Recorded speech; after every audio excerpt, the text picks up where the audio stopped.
예, 3절에 있는 말씀을 보면은 마리아가 예수님 앞에 나와서 지극히 비싼 나드라고 하는 이 향유를 예수님 발에 붓고 자기 머리털로 이렇게 발을 닦기까지 했다라고 기록을 하고 있습니다. 이 향유가 비싼 것도 문제겠지만 이 향유의 쓰임의 용도가 더 문제입니다. 이전에 이 처녀들이 결혼을 하기 전까지 이 결혼 준비금이라고 그러죠. 그것을 모을 때 당시의 사람들은 이 향유가 굉장히 비쌌기 때문에 그것을 모으다가 나중에 결혼 때가 되면 팔아서 결혼 자금을 이렇게 마련하고 했다고 합니다. 마리아가 지금 예수님 앞에 부은 이 향유가 바로 자기의 결혼을 위해서 준비했던 그런 향유를 예수님 앞에 부어버렸다는 것입니다. 이게 더 큰 문제죠. 그렇게 부어버렸다면 앞으로 마리아가 결혼을 하게 되면 어떻게 결혼을 하겠느냐 하는 그런 우리 의문도 생길 수 있습니다. 오늘 본문의 말씀은 마리아가 왜 그런 행위를 했는지에 대해서 자세하게 설명을 해주고 있습니다. 앞에 있는 11장의 말씀에 보면은 이 마리아의 오라비였던 나사로가 병으로 죽었습니다. 그런데 예수님께서 오셔서 이 죽었던 오라빈 나사로를 다시 살려주십니다. 그리고 12장 오늘 읽었던 본문의 말씀에 와서 이 예수님을 초청을 하고 제자들도 초청을 하고 또 베다니에 있는 마을에 있는 모든 사람들을 다 초청을 해서 나사로가 다시 살아난 것에 대해서 축하하고 감사하는 그런 잔치를 이 집에서 벌이게 되었습니다. 이때 마리아는 자기 집에 오신 예수님 앞에 오라비 나사로를 살리신 이 은혜를 어떻게 내가 표현하면 좋을까, 보답하면 좋을까라고 생각했다가 아마 자기가 가지고 있던 가장 소중했던 이 나드 향유를 예수님 앞에 붓게 되어집니다. 성경은 이 값비싼 것이라고 그렇게 이야기하고 있는데 이 값에 대해서 나중에 보면 가룟유다가 계산을 한 것이 5절에 나옵니다. 그 가격이 300데나리온 어치였다. 그렇게 이야기를 하고 있습니다. 이 300데나리온이 어느 정도의 가치인지 잘 모르시니까 아주 쉽게 설명을 드리면요. 앞에 있는 6장에 가면은 베세다 강야에서 오병이의 기적이 일어납니다. 그 오병이의 기적이 일어날 때 모였던 사람들의 숫자가 5,000명이었습니다. 이때 빌립이 예수님께서 그들에게 먹을 것을 주라고 이야기할 때 빌립이 이들에게 떡을 주면은 어느 정도의 돈이 필요한지를 계산이 나옵니다. 그때 빌립이 계산했던 그 5,000명을 먹일 수 있는 떡 값이 200데나리온이었습니다.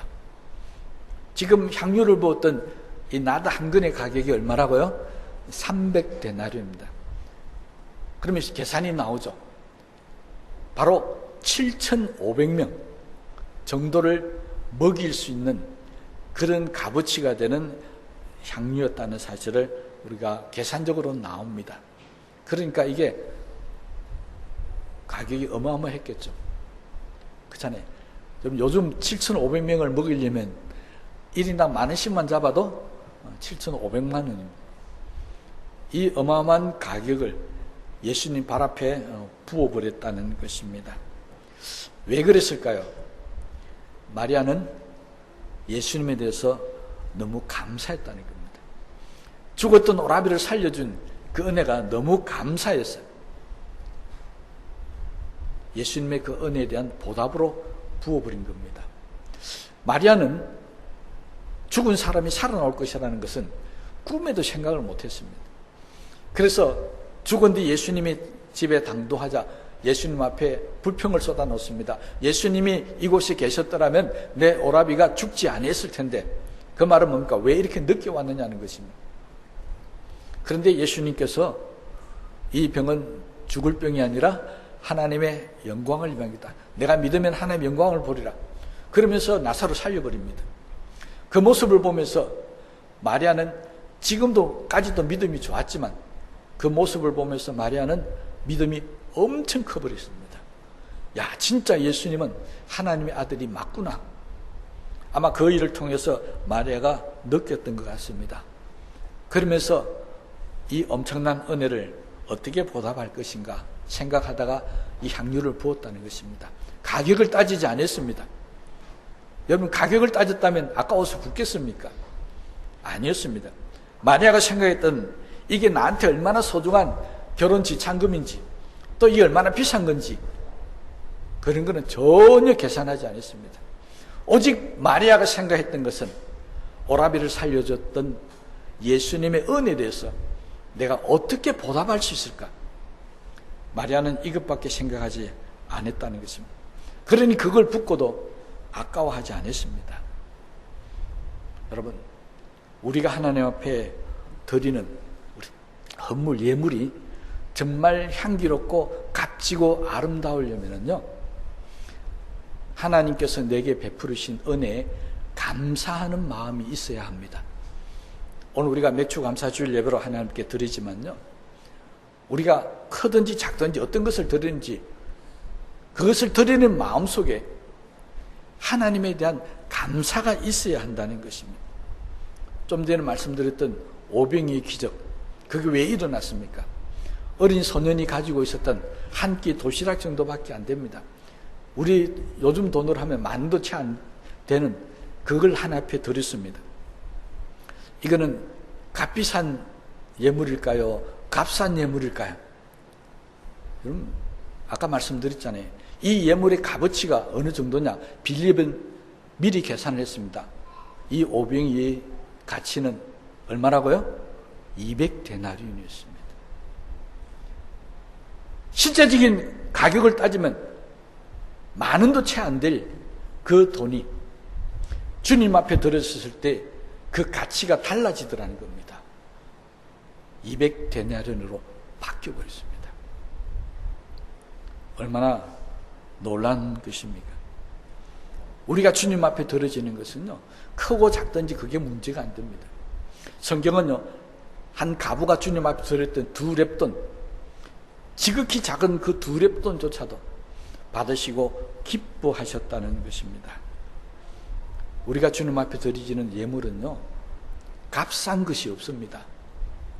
쓸데없는 게 없습니다. 주님 앞에 드려지는 것은 정말 귀한 예물이 됩니다. 성경은 그것을 값비싸다라고 이야기를 하고 있습니다. 왜 그게 값비싼 줄 아십니까? 가격 때문에 그런 게 아닙니다. 그 속에 하나님에 대한 감사가 있기 때문에 그렇습니다.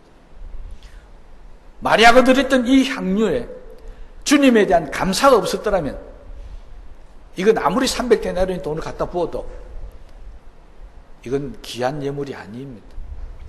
오히려 값싼 예물이 될지도 모릅니다. 우리가 드리는 예물이 정말 하나님 앞에 값비싼 예물이 되려면 예물의 많고 적음이 문제가 아닙니다. 그 속에 내가 하나님의 은혜를 깨달음이 있느냐, 그 속에 내가 하나님에 대한 감사가 있느냐 없느냐, 그것에 따라서 값싼 것이 될 수도 있고 값비싼 것도 될 수 있다는 것입니다. 여러분은 우리 교회 안에서 점심시간 되면 식당에서 점심을 준비하는 그 드리는 헌신이 가격으로 따지면 얼마나 될 것 같습니까? 요즘 뭐 일당 나가면 한 15만 원 정도 받는 걸로 알고 있습니다. 여러분, 그거 한 15만 원 값어치가 될까요? 그렇지 않습니다. 하나님이 보실 때 그것은 15만 원이 아니라 제가 목사로서 계산하면 한 1억 5천 원 되지 않겠는가, 그렇게 생각이 듭니다. 그러니 한 달 사주를 여러분이 수고하고 계시면 한 달 동안 하나님 앞에 여러분은 6억이 쌓이는 줄 믿으시기 바랍니다. 믿음이 안 가는 모양이네. 아멘 소리가 안 나오는 거 보니까. 주님을 위해 사는 수고와 봉사는요, 그게 식당에서 음식을 준비하든지 아니면 뭐 화장실에 청소를 하든지 음식 쓰레기를 치우든지 뭐 마당을 썰든지 아니면은 식사할 때 옆에 가서 물 한 그릇에 대접하고 커피 한 잔을 대접해 두든지 주님의 이름으로 대접하는 것은 값비싼 것이 되는 줄로 믿으시기 바랍니다. 그래서 주님이 말씀하셨잖아요. 소자에게 냉수 한 그릇 대접한 것이 하늘에서는 상이 크다고요. 그런데도 우리는 세상적인 눈을 갖고 있다 보니까 자꾸 그것의 가치를 돈으로 따집니다. 여러분, 예수 믿는 사람들은 하나님 앞에 드리는 모든 행위를 돈으로 따지는 사람이 되면 안 됩니다. 거기에 하나님의 은혜가 있느냐 없느냐, 거기에 하나님에 대한 감사가 있느냐 없느냐, 이거 따져야지. 그렇지 않으면요, 아무리 우리가 볼 때 세상적으로 귀한 것 드린다 할지라도 그거 값싼 거 됩니다. 그거 귀한 거 아닙니다. 오히려 나쁘게 말씀드리자면 저 쓰레기통에 있는 쓰레기처럼 썩은 냄새 나는 것밖에 되지 않을 겁니다. 마리아가 드렸던 이 향유에 대해서 3절은 이렇게 합니다. 온 집안에 향유 냄새가 가득하더라. 이게 하나님 앞에 드리는 헌신이고 헌물의 결과입니다. 그런데 이게 잘못 떨어지면 온 집안에 향기로운 향유의 냄새가 나는 게 아니라 싸우고 다투고 분쟁하고 정말 쓰레기 같은 그런 냄새만 가득 찰 수밖에 없다는 것입니다. 여러분, 우리 교회는 향기가 가득한 교회가 되기를 주님으로 간절히 소망합니다. 우리 교회는 쓰레기 냄새 나는 교회가 되지 않기를 우리 열심히 노력해야 할 줄 압니다. 그래서 우리는 감사하는 마음으로 은혜로 하나님 앞에 들으셔야 되는데, 그러다 보면 반드시 거기에 대해서 시비 거는 사람, 비난하는 사람이 나타납니다. 여러분, 300데나리 되는 이 향유를 부었으면 주변에 있는 사람들이 박수를 치고 잘했다고 해야 되지 않겠습니까? 그런데 놀랍게도 이 향기로운 헌물에 온 집안을 가득 차게 향기로 풍겼던 이 예물에 대해서 가룟 유다가 와서 못마땅히 여깁니다. 그리고 막 비난합니다. 아니, 이 귀한 것을 팔았으면 300데나리온 가지고 가난한 자들에게 나눠주면 더 좋았을 텐데 왜 이 귀한 것을 예수님 발 앞에 다 버리느냐는 것입니다. 가룟 유다는 이 향유를 쓸데없이 버리는 것으로, 낭비하는 것으로 여겼습니다. 가룟 유다가 어떤 사람입니까?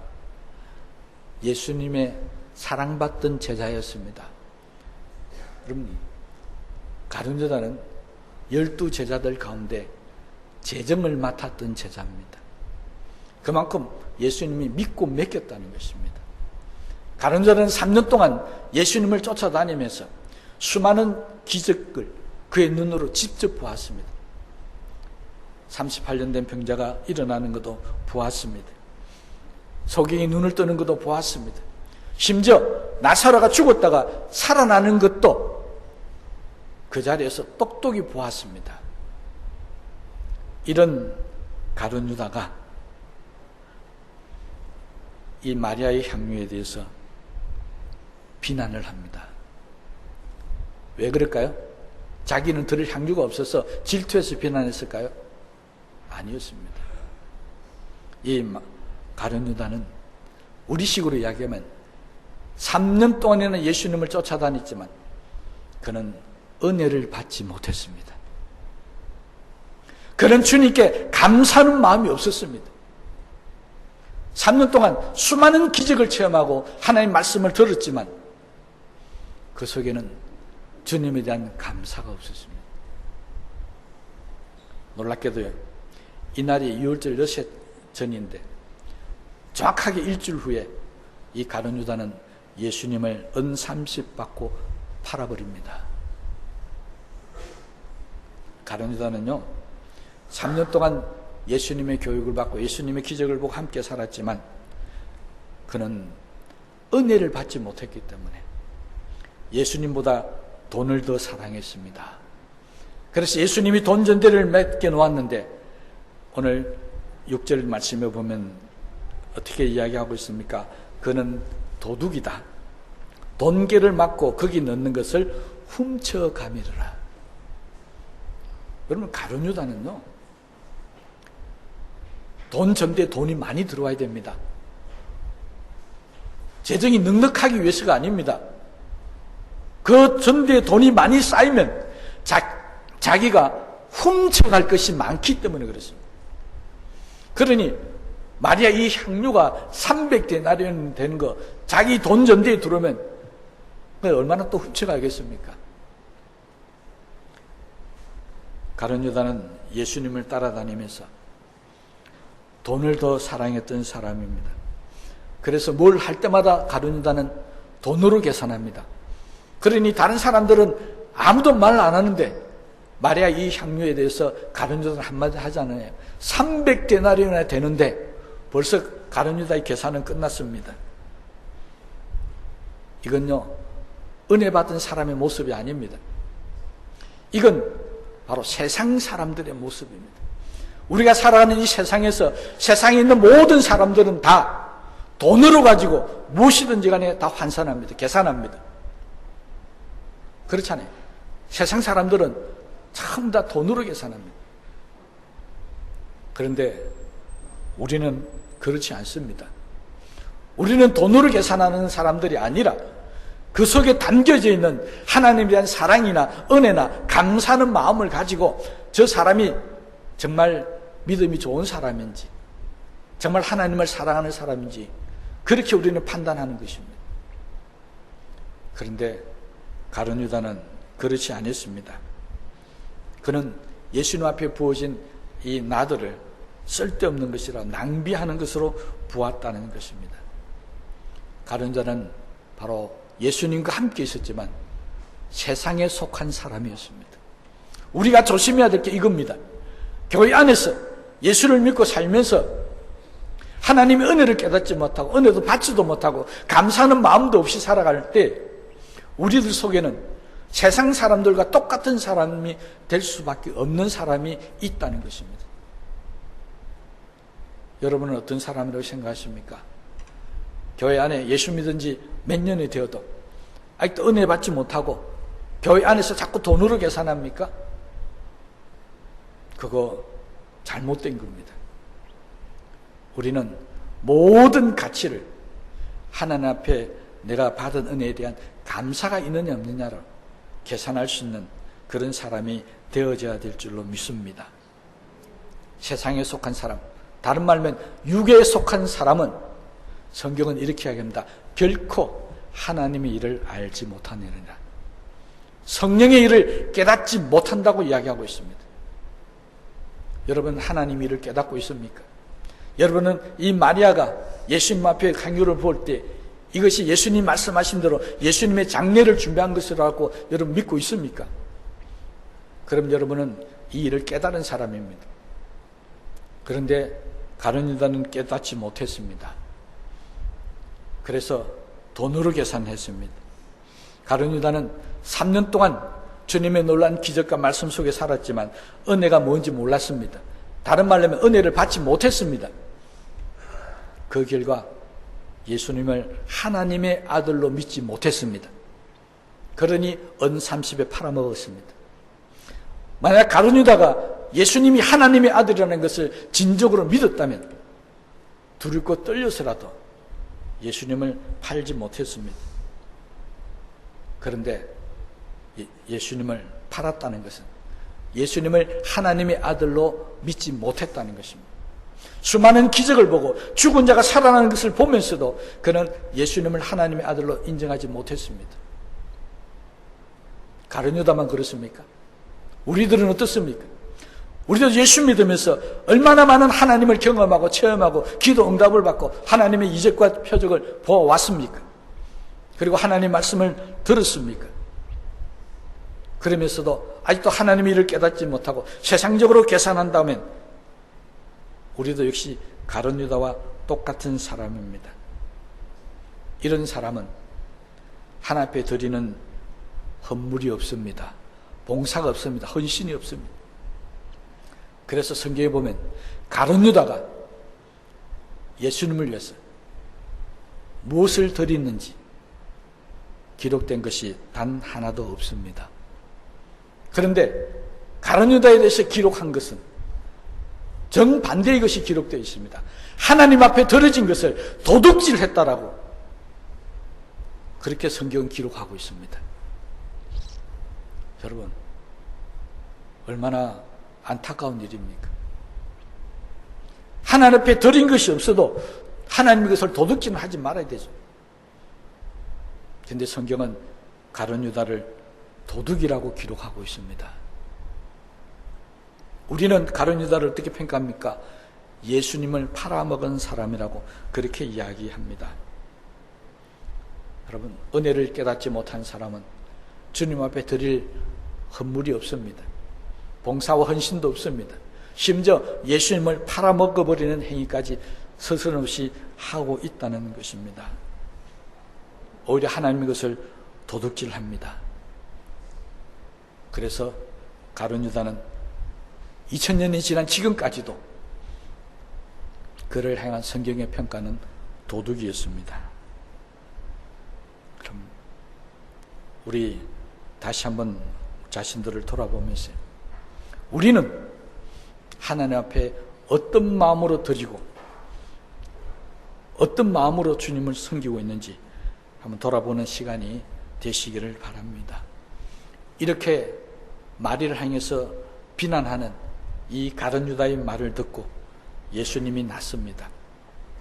이 하나님의 것을 훔쳐가는 도둑인 가룟 유다 앞에 7절에 예수님은 이렇게 얘기합니다. 그를 가만두어라. 간섭하지 말라는 겁니다. 끼들지 말라는 겁니다. 너는 잘 알지 못하지만 이 향료는 내 장례를 위한 것이라고 그렇게 말씀합니다. 마가복음을 보면 이 사건에 한마디를 더 붙여서 기록하고 있습니다. 복음이 전파되는 곳에는 이 여인이 한 이 모든 행위를 빠지지 말고 전파하라는 것입니다. 어디든 어디서든지 간에 이 여인이 한 행위를 전파라고 당부하고 있습니다.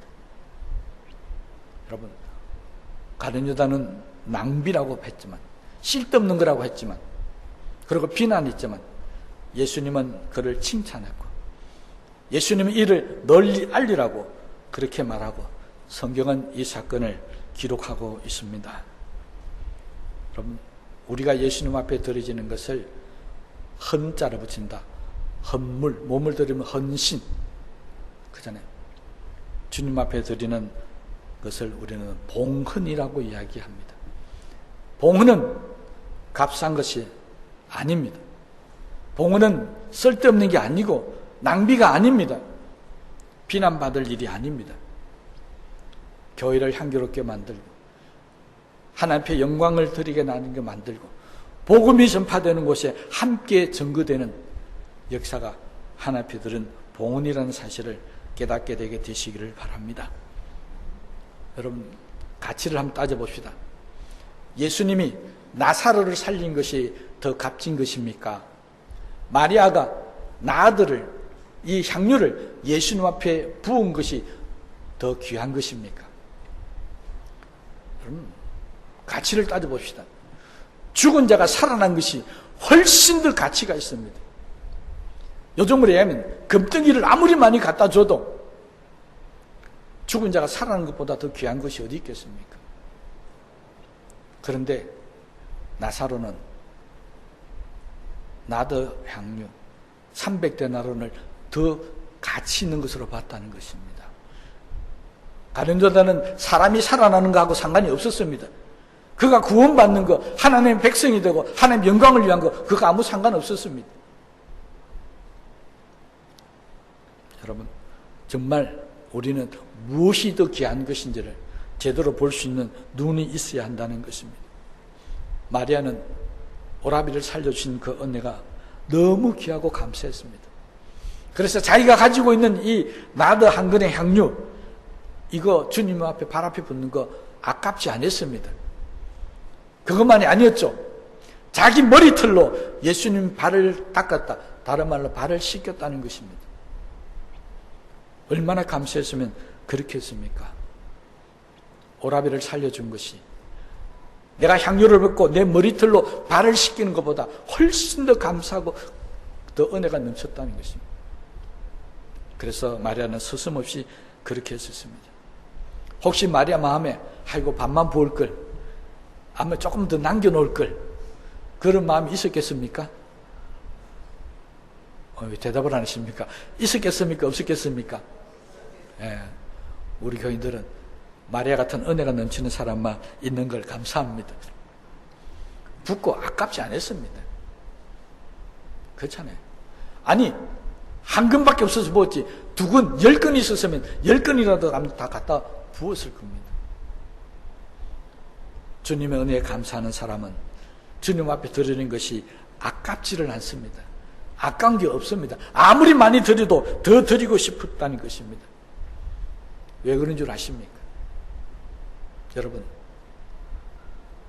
주님의 십자가 은혜를 한번 생각해 보십시다. 주님께서 십자가에 흘린 그 보혈이 내게 쏟아 부어졌습니다. 믿습니까? 주님의 그 살과 피가 내게 쏟아 부어졌는데 향유가 귀합니까? 예수님의 보혈이 귀합니까? 우리 정말 내게 쏟아 부어진 예수님의 보혈보다 이 세상에 더 귀한 것이 없다라고 고백하는 사람 되시기를 주님의 이름으로 축복합니다. 여러분, 세상 그 무엇이 예수님의 십자가 보혈과 비교할 수가 있겠습니까? 나도 한 근의 향유 택도 없습니다. 우리의 그 무엇이 그것보다 소중한 것이 없다라고 생각하고 이걸 깨닫고 주님 앞에 내 가지고 있는 가장 귀한 것을 드리기를 원하는 사람, 그 사람이 마리아였습니다. 오늘 이 맥주 감사의 주일 예배로 드리는 저와 여러분이 다 마리아 같은 사람이 되시기를 주님의 이름으로 축복합니다. 아낌없이 주님을 위해서 드리고 내 가장 소중한 것도 드리고 아무리 비싼 거라도 주님을 위해서라면 감사하는 마음으로 드릴 수 있는 이 마리아의 신앙을 우리가 좀 배우자는 것입니다. 여러분, 많고 적음의 문제가 아니라고 말씀드렸습니다. 감사해서 드리면 그것이 아름다운 향기로운 제물이 될 수 있다고 말씀드렸습니다. 오늘 우리가 드리는 이 예물 속에 주님이 기뻐하는 예물이 되도록 우리의 감사하는 마음을 담으십시다. 주님의 십자가 보혈보다 더 귀한 것이 없다라고 하는 그 신앙 고백으로 앞으로 주님 앞에 들어진다면 우리의 삶이 정말 향기로운 삶이 될 것이고 복음이 증거되는 곳에 이 여인이 한 일도 증거하라고 말씀하셨던 것처럼 하나님의 나라를 위해서 귀하게 쓰임받는 역사가 있게 될 줄로 믿습니다. 이 시간 말씀을 생각하시면서 한번 기도하십시다.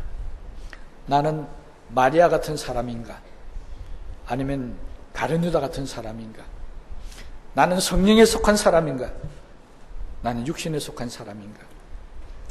나는 지금까지 예수 믿으면서 수많은 하나님의 기적과 응답을 경험하면서 감사하는 마음으로 살아왔는지, 그걸 보면서도 가룟유다처럼 아직도 예수님이 하나님의 아들인 것을 알지 못하고 믿음도 생기지 못하고 하나님 것을 도둑질만 하는 그런 삶을 살고 있는지 우리 자신들을 돌아보시면서 주님, 나도 마리아 같이 살게 해달라고 합시면서 기도하시겠습니다.